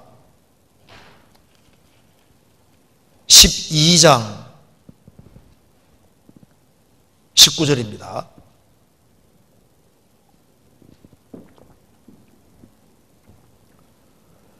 모든 백성이 사무엘에게 이르되 당신의 종들을 위하여 당신의 하나님 여호와께 기도하여 우리로 죽지 않게 하소서. 우리가 우리의 모든 죄에 왕을 구하는 악을 더하였나이다. 그다음 같이 읽겠습니다. 사무엘이 백성에게 이르되 두려워 말라. 너희가 과연 이 모든 악을 행하였으나 여호와를 좇는 데서 돌이키지 말고 오직 너희 마음을 다하여 여호와를 섬기라. 여기 보면은 우리의 모든 죄에, 분명히 얘기했습니다. 우리가 우리의 모든 죄에 왕을 구하는 악을 더하였나이다. 그러니까 백성들이 지은 죄가 있고 왕을 구하는 악은 막 얼마나 큰지 17절에 말하기를 오늘은 밀베는 때가 아니냐 내가 보내어 너희가 왕을 구한 일 곧 여호와의 목전에 범한 죄악이 큼을 너희로 밝히 알게 하시리라. 그래서 비가 안 오는 계절인데 우리와 비를 아주 막 보내서 하나님께서 왕을 구한 것이 얼마나 무지무지하게 큰 죄인지 알려주셨다고 말이에요. 그러니까 이스라엘이 지은 죄 중에서 이스라엘 백성들의 모든 죄 중에서 왕을 구하는 건 훨씬 더 큰 악이었는데 그 뒤에 말씀하시기를 이 모든 악을 행하여서나 여호와를 좇는 데서는 돌이키지 말고 너희 마음을 다하여 여호와를 섬기라. 그러니까 뭐가 제일 큰 죄입니까? 이 모든 자기들의 모든 죄에다가 왕을 구하는 무지무지하게 한 큰 죄가 있고 그보다 더 큰 죄는 하나님을 떠나는 겁니다. 그죠? 그러니까 제일 중요한 것이 내가 부족하고 막 넘어지는 일을 할지라도 하나님께는 바짝 매달리는 것이 그게 잘하는 거예요. 그리고 부족한 것이 보인다고 할지라도 주변 사람을 건져야 되는 것은 명령인 겁니다. 명령. 너 그렇게 신앙생활도 못하는데 전도하냐? 그래도 전도하려고 해야 되는 것이 맞는 거예요. 그리고 여기에 하나님과의 관계 회복에도 힘을 써야 되는데 정말 내가 부족하지만은 주변 사람들에게 전도를 하려고 그리고 하나님을 소개하려고 그리고 예수님을 소개하려는 그런 마음을 가지고 하면요 신앙이 빨리빨리 회복됩니다. 구령 열정을 가지면은 모든 것을 커버할 수 있게 되고 실제로 그렇게 돼요. 그래서 마귀는 이렇게 속입니다. 너 이렇게 신앙생활 못하는데 야, 네 문제부터 해결해. 전도를 하지 마라 하는데요. 그래도 주변 사람 건지려고 하고 그렇게 하는 속에서 하나님과 정말 가까워질 수도 있고 그리고 주님이 힘을 주시고 빨리빨리 회복이 돼요. 이 전도지 베드로일 때도 마찬가지입니다. 혼자 와서 말씀을 듣는 거 하고 내가 신앙생활 잘 못해도 한 명을 데리고 와서 앉혀놓으면요 말씀이 어떻게 들립니까? 다르게 들리죠. 그래서 이제 안 데려오는 사람은요 맨 똑같은 얘기 한다고 싫어할지 몰라도 새로 데려오는 사람은 새로운 얘기 해주면 좋아해요 안 좋아해요? 안 좋아하거든요. 저거 말고 내가 그 전에 봤던 거 확실한 거 그거 보여줘야지. 저거 서론이 너무 기네. 저거 말고 빨리빨리 좀 자료 좀 보여주고 하지. 그 생각이 들잖아요. 그래서 주변 사람들에게 자꾸 건질라고 이런 신경을 쓰고 이렇게 하면은 그러면 주님이 신기하게도 빨리빨리 회복하게 만들어 주시는 것이 있습니다. 그래서 여기 말한 대로 하나님과의 관계가 좋지 않을 때에는 전도를 해도 소용이 없는 게 아니라 소용이 있어요. 잘 못해도 데려와서 구원시키는 일도 있습니다. 꼭 신앙생활을 꼭 잘해서만 전도 잘하는 것도 아니에요. 어떤 사람은 신앙생활 잘 못하는데도 불구하고 막 데려오면 저 구원받거든. 왜? 데려오는 사람들이 좋은 사람들도 데려와.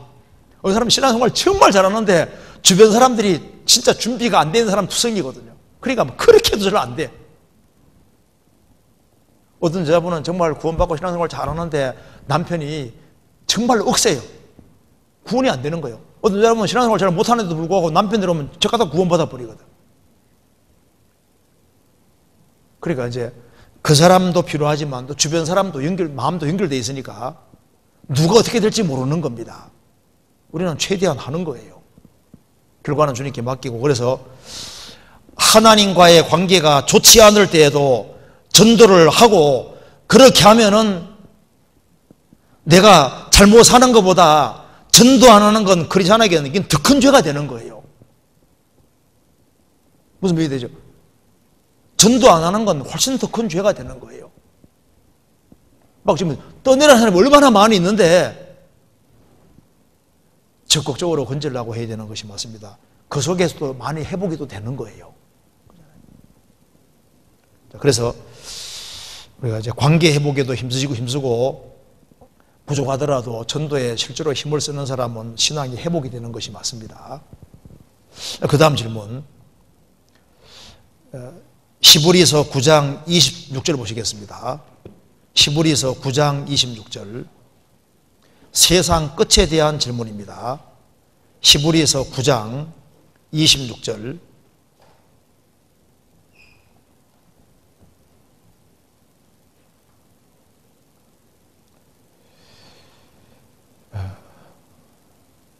그리하면 그가 예수님이 세상을 창조할 때부터 자주 고난을 받았어야 할 것이로되 이제 자기를 단번에 제사로 드려 죄를 없게 하시려고 세상 끝에 나타나셨느니라. 예수님이 세상 끝에 나타나니까 잘 이해가 안 되는 겁니다. 세상 끝이 뭐냐? 성경에서 세상 끝은 예수님이 오실 때부터 재림할 때까지를 세상 끝이라고 하는 거예요. 그러니까 예수님이 오실 때부터 말세가 시작이 된 겁니다. 세상 끝은 언제부터라고요? 예수님 오실 때부터입니다. 성경에서 봅니다. 베드로전서 1장 보시겠습니다. 1장 20절.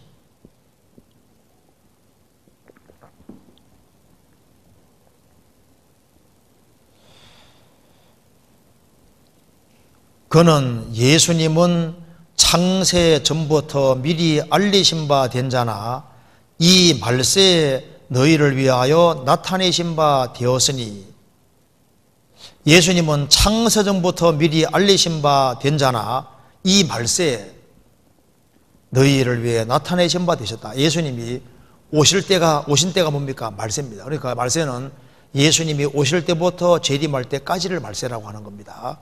사도행전 2장 보시겠습니다.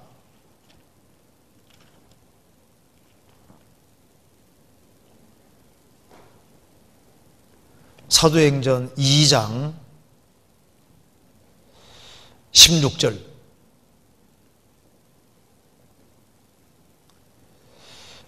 이는 곧 선지자 요엘로 말씀하신 것이 일러서되 하나님이 가라사대 말세에 내가 내 영으로 모든 육체에게 부어주리니 너희 자녀들은 예언할 것이요 너희 젊은이들은 환상을 보고 너희 늙은이들은 꿈을 꾸리라.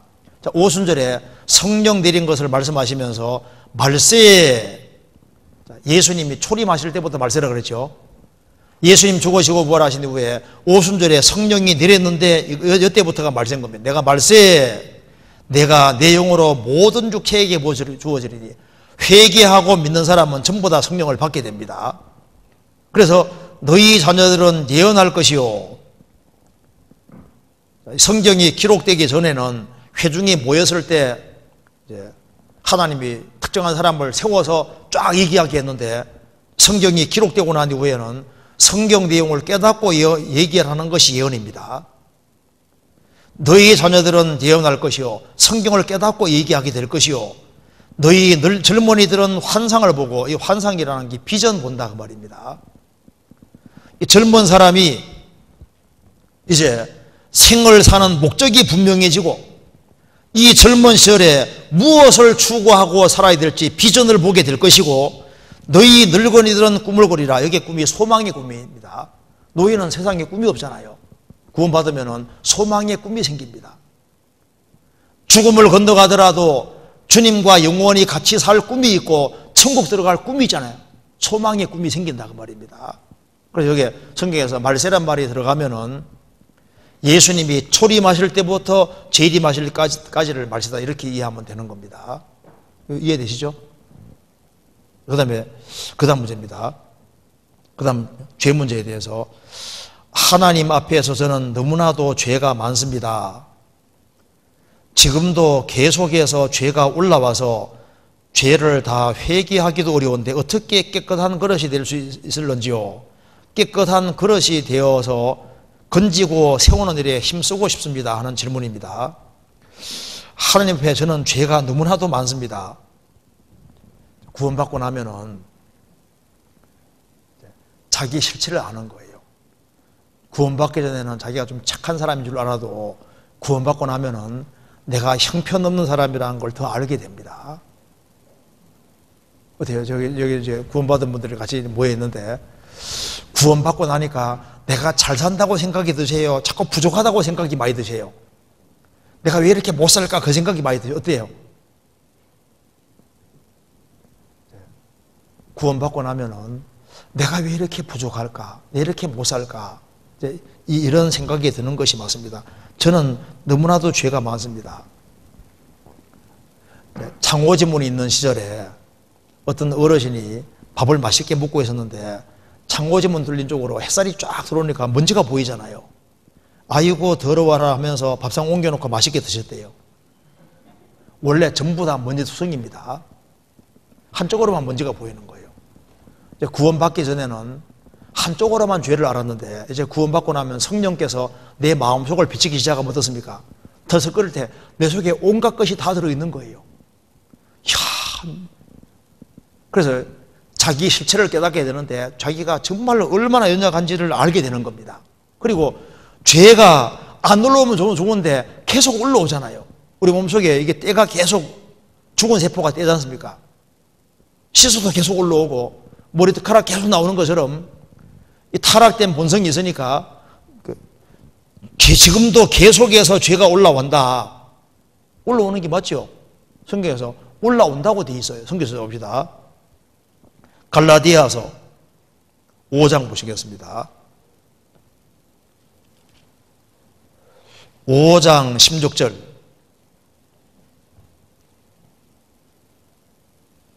(5장 16절) 내가 이르노니 너희는 성령을 쫓아 행하라.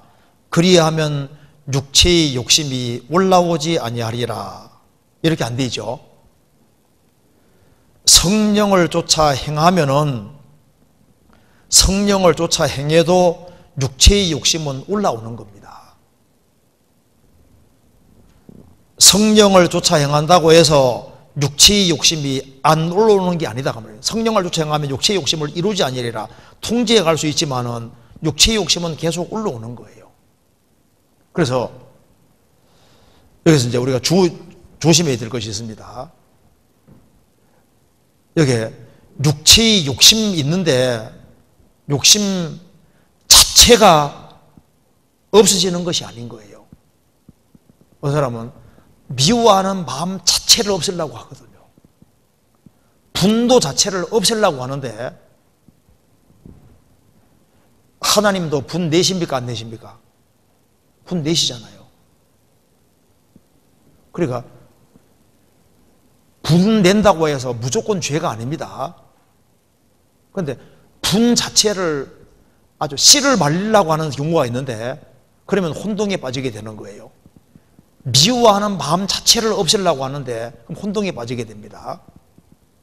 자, 미운 짓 하면은 밉게 느껴져야 정상입니까? 미운 짓 해도 안 미운 게 정상입니까? 어떻게 생각하세요? 열받게 할 때 열이 나야 정상입니까? 안 나야 정상입니까? 남편이 외도했다. 분이 나야 정상입니까? 안 나야 정상입니까? 예? 남편이 외도해도 분도 안 생겨. 허허허 하고 좋아해. 그럼 정상이에요? 비정상이에요? 비정상이죠. 자식이 물건을 훔쳐왔어. 부모가 아무렇지도 않아. 그러면 정상입니까? 부모가 비정상입니까? 비정상이죠. 잘못했을 때 이게 화가 나야 정상인 거예요. 그렇잖아요. 미운 짓 하는데 미운 마음이 하나도 안 생긴다. 그것도 문제입니다. 성경에 말씀했습니다. 분을 내어도 죄를 짓지 말며 분한 상황에 분이 나온다 그 말입니다. 그것까지는 죄가 아니잖아요.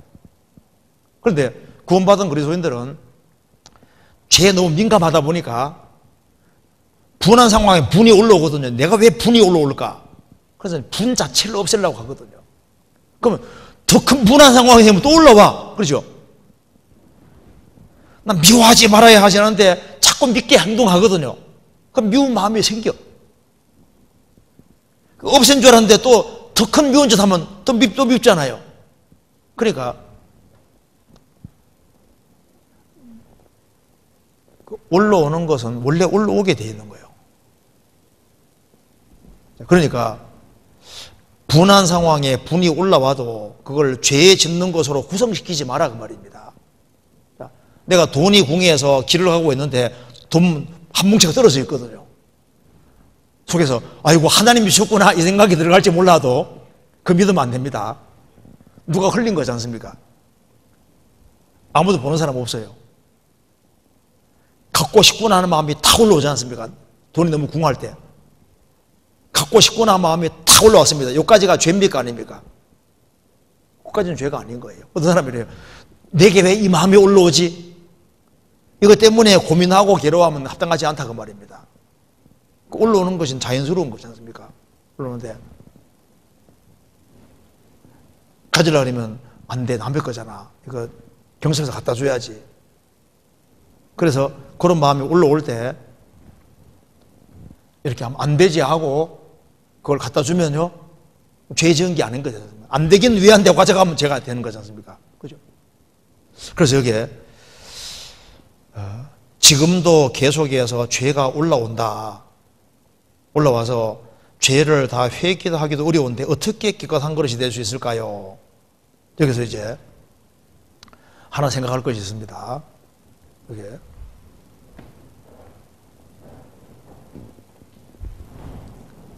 이게 온전이라는 거하고 완전히 조금 차이가 있습니다. 자, 이 창세기 1장 보면은 이 지구가 혼돈하고 공허하고 흑암이 깊음이 있고 모든 것이 캄캄했습니다.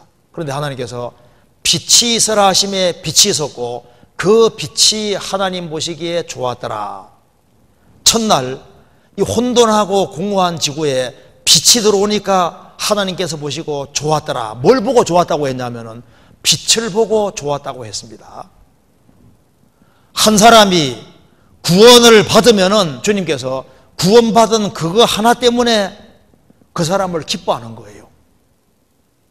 아기가 태어나면은 태어난 거 그거 하나 때문에 기뻐하시는데 아직까지 이 지구에는 식물도 없고 물고기도 새도 없고 동물도 아무것도 없습니다. 그렇지만 주님께서 좋았다고 했지 않습니까?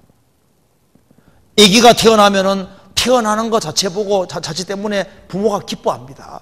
그렇죠? 걔가 돈을 벌어오는 것도 아니고 걷는 것도 아니잖아요. 근데 기뻐하잖아요. 그리고 이제 지구가 하루 이틀 사흘 지나가면서 지구가 조금 바뀌면서 식물이 생기고 식물 생길 때 주님 좋았다고 했잖아요. 물고기와 새들이 생기고 동물들이 생기고 사람이 생기니까 보시기에 심히 좋았더라. 그러니까 뭘 좋아하시냐면 조금 바꿔지니까 주님 좋아하시잖아요. 그러니까 완벽해서 좋아하시는 게 아니라 조금 바꿔지니까 좋아하시는 거예요. 그러니까 아기가 태어나서 탁 뒤집으면요, 이야 잘했다 좋아하죠. 그 다음에 이제 기어다니기 시작하면 집에 경사나잖아요. 우리 애가 드디어 긴다고 좋아하잖아요. 책상 잡고 일어나면 얼마나 기뻐해요. 짜박짜박 그러면 기뻐하잖아요. 짜박짜박 뭐라 해야 되는 거야? 아장아장. 국어 선생님이 계셔가지고 아장아장 그러지. 아장아장. 그게 기뻐하잖아요. 그러니까 태어난 지 1년 됐으면 1년 상태, 그 상태가 정상입니다. 온전한 거예요. 애가 태어났는데 뛰어다니면 비정상입니다. 그렇죠? 그래서 여기에 보면은 지금도 계속해 죄가 올라와서 죄를 회개하기도 어려운데 어떻게 까당그릇이 될 수 있을까? 이렇게 발부둥 치면은 주님이 좋아하시는 거예요. 그래서 발부둥 치면서 조금씩 바뀌어갈 때 주님 기뻐하시고 그렇게 하는 속에서 성장을 하는 거예요. 그리고 시간 지나가면은 의젓하게 바뀌는 겁니다. 그래서 이런 부족한 것이 보이는 가운데서도 때는 원래 올라오는 거니까 때가 많을수록 어디 가야 됩니까? 목욕탕 가면 되잖아요. 부족한 것이 많이 나타날수록 어떻게 하면 됩니까? 성경이 물이에요, 물. 물로 씻는 것 같이 말씀으로 깨끗하게 하셔서 말씀대로 말씀을 자꾸 들으면은 듣는 가운데 자꾸 깨끗하게 된다니까요. 이 말씀이 물 역할을 하는 거예요. 그래서 우리가 이제 주일 말씀을 들으면은 한 번씩 목욕하는 거 비슷한 겁니다. 이제 말씀 듣고 나면 이게 깨끗하게 자꾸 바뀌지 않습니까? 그래서 주님의 말씀으로 주님 보혈로 계속적으로 찢겨지는 가운데 점점 바꿔집니다. 그리고 더 빨리 깨끗해지는 길이 뭐냐면은 구원받고 난 다음에 사실 죄에서 구별될 수 있는 길 중에 좋은 길 중에 하나가 목표가 아주 확실한 사람은 죄에서 구별되기가 쉬워요. 그래서 고등학교 시절에 고3 시절에는 죄를 좀 덜 짓잖아요. 그죠? 왜? 목표가 확실하거든. 구원받고도 목표가 아주 확실한 사람은 목표를 향해서 부지런히 살기 때문에 죄에서 자동으로 멀어지게 되는 겁니다. 그래서 성경이 말씀하기를 육체의 고난을 받은 자가 죄를 그쳤다. 그래서 공동체 속에 들어오고 적극적으로 살고 열심으로 부지런히 살아가면은 이 젊은 시절에는 제일 좋은 길이 아주 바쁘게 부지런히 기쁘게 살아가면은 거기서 죄에서 빨리빨리 멀어지게 되는 겁니다. 성경에서 봅니다. 베드로전서 4장 1절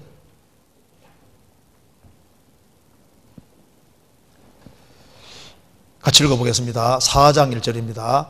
그리스도께서 이미 육체의 고난을 받으셨으니 너희도 같은 마음으로 갑옷을 삼으라. 이는 육체의 고난을 받은 자가 죄를 그쳤음이니. 그리스도께서 이미 육체의 고난을 받으셨으니 너희도 같은 마음으로 갑옷 삼으라. 고난 받기를 각오하라 그 말입니다.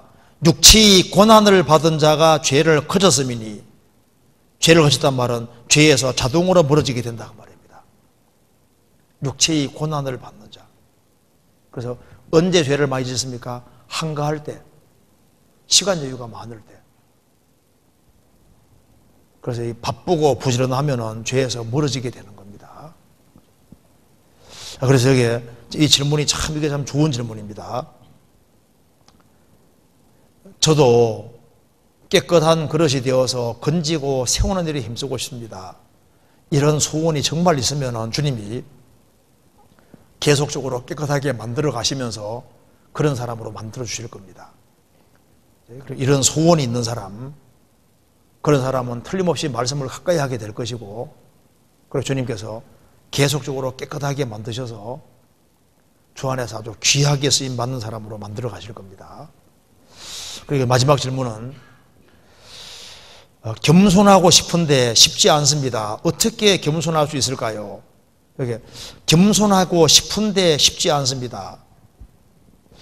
자기가 겸손하지 않다는 걸 알면은 아직까지 좀 겸손하다는 증거가 될 수 있습니다.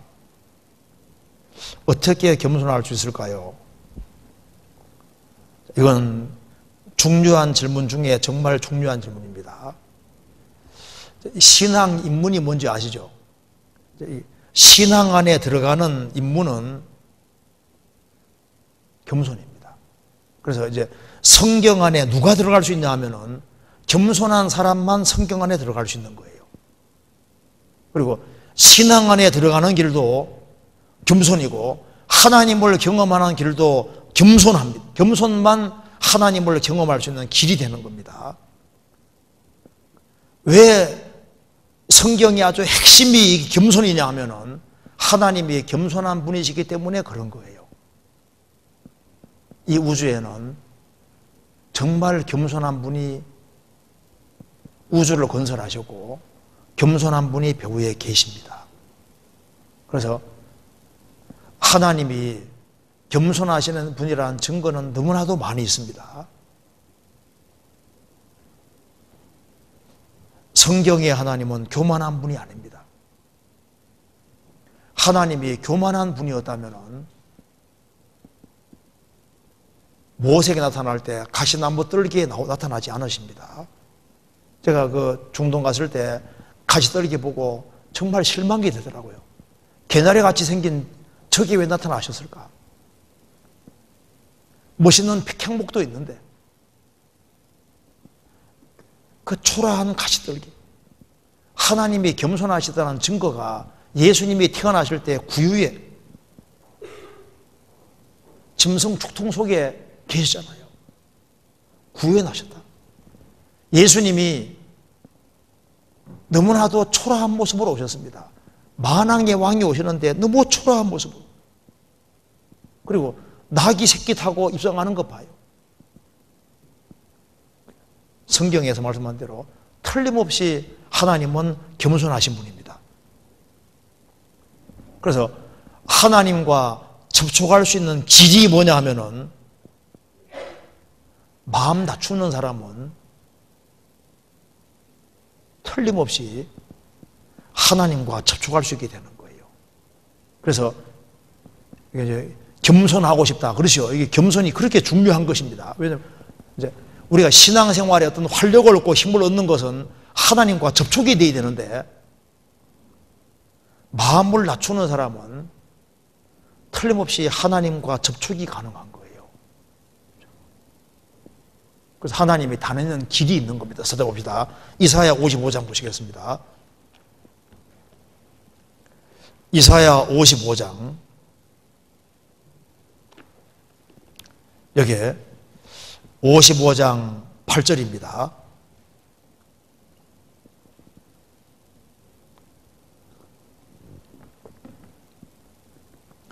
여호와의 말씀에 내 생각은 너희 생각과 다르며 내 길은 너희 길과 달라서 하늘이 땅보다 높은 같이 내 길은 너희 길보다 높으며 내 생각은 너희 생각보다 높으니라. 이 말씀 보면은 하나님의 생각과 사람의 생각은 다르고 하나님의 생각은 사람 생각보다 높다는 겁니다.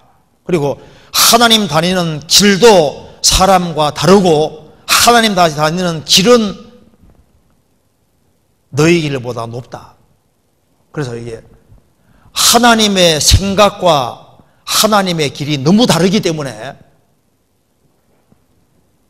하나님을 알기 위해서는 하나님은 다니는 길이 달라요.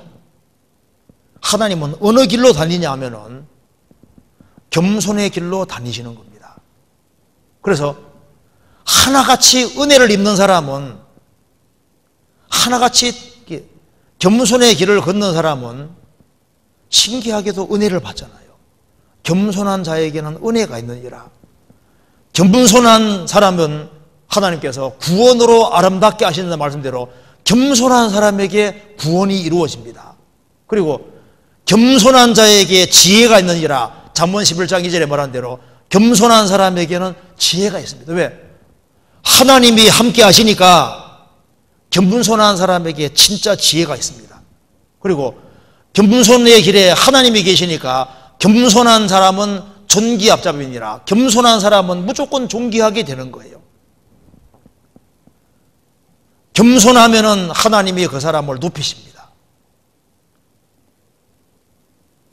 겸손한 사람은 마음에 기쁨이 있는 거예요.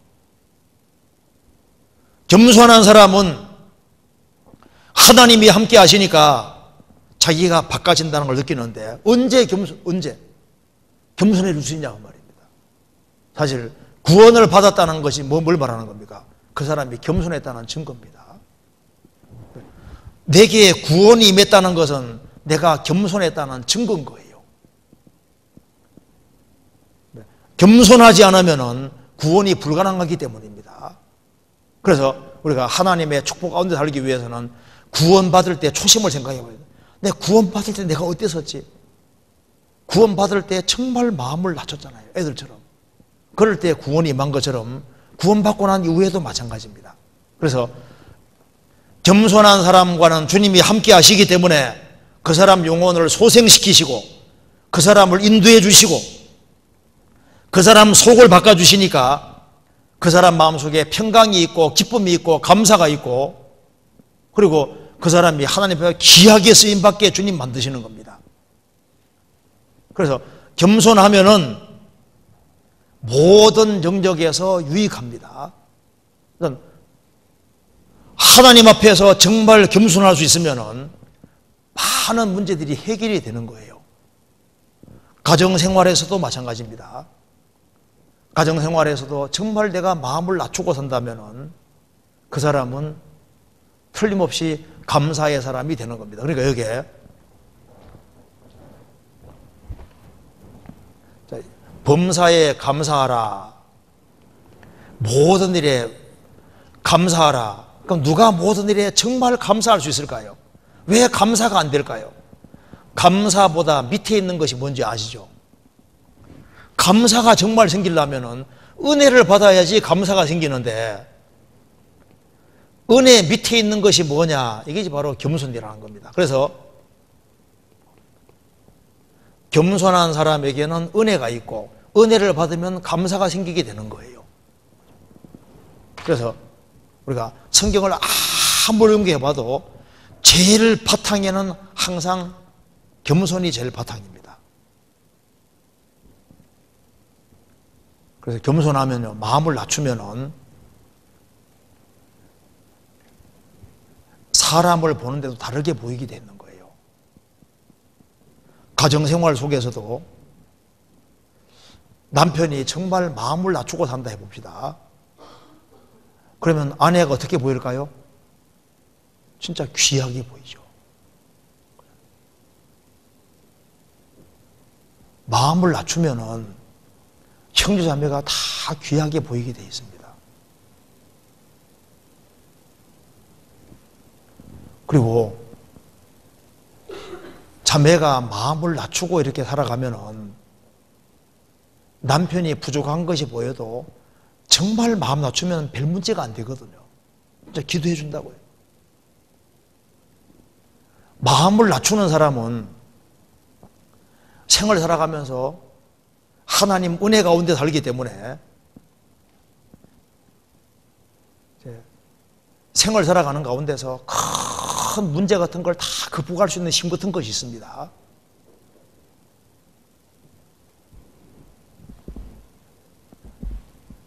이렇게 생각해 볼까요?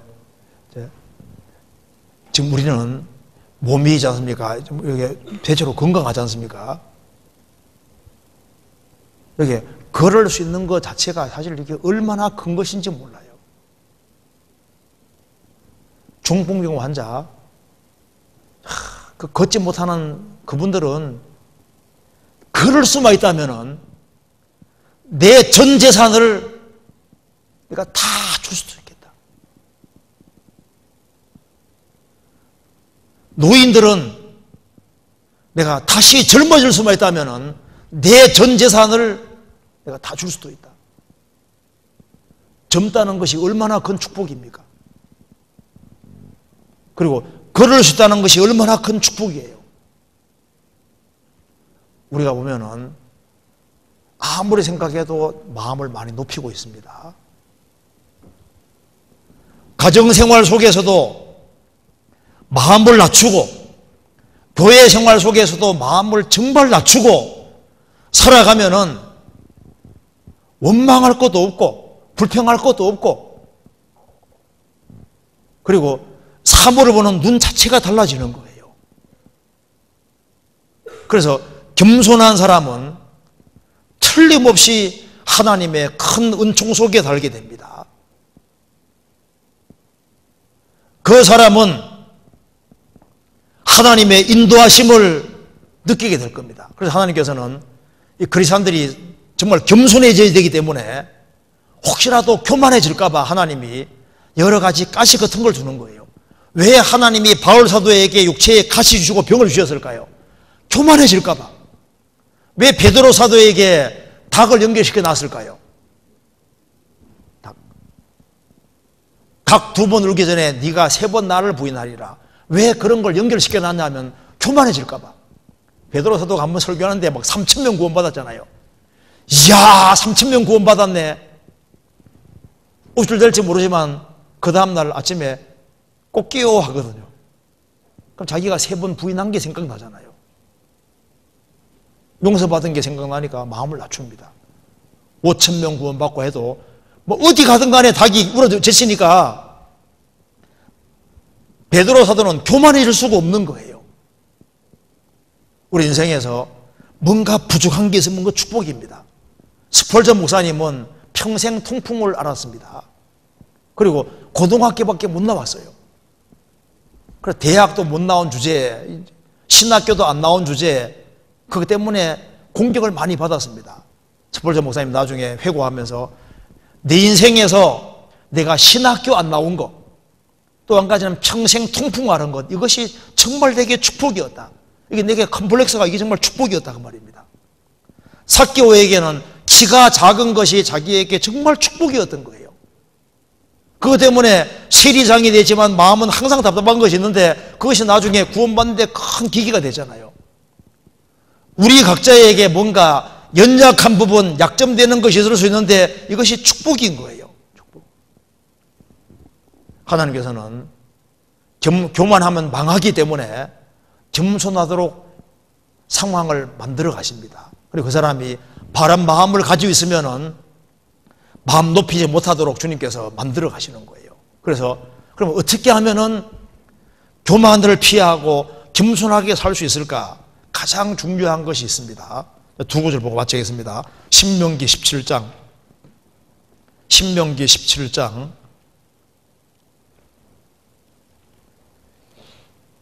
어떻게 하면 겸손할 수 있을까? 17장 19절입니다.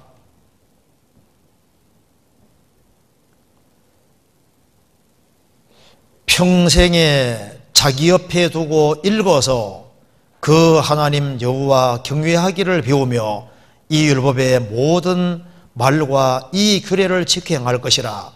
그리하면 그의 마음이 그 형제 위에 교만하지 아니하고 이 명령에 서나 좌로나로나 치우치지 아니하리니. 이 말씀 보면은 평생에 자기 옆에 두고 읽어서 하나님 경외하기를 배우고 이 율법의 모든 말과 규례에 지켜 행할 것이라.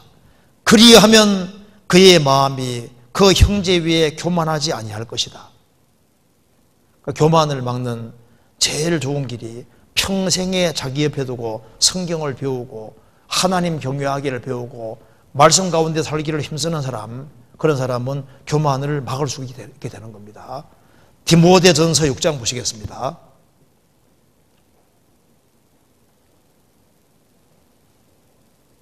디모데전서 6장